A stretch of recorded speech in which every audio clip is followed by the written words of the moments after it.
యావజేష్ Telangana Sangareddy district Kondapur mandal Mansanpally village 65,000 65,000 65,000 ఆవు వచ్చేసి ఒక పూటకు 3 లీటర్ ఇస్తుంది.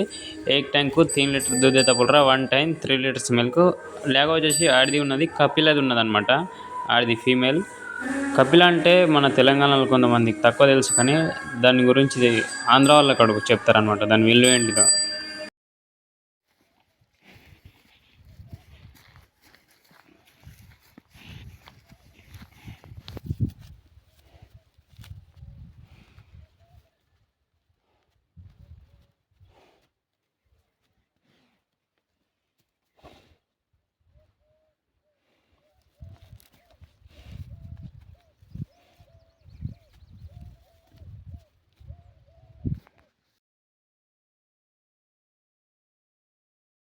మా వీడియోస్ నచ్చితే లైక్ చేయండి, షేర్ చేయండి, సబ్స్క్రైబ్ చేసుకోండి.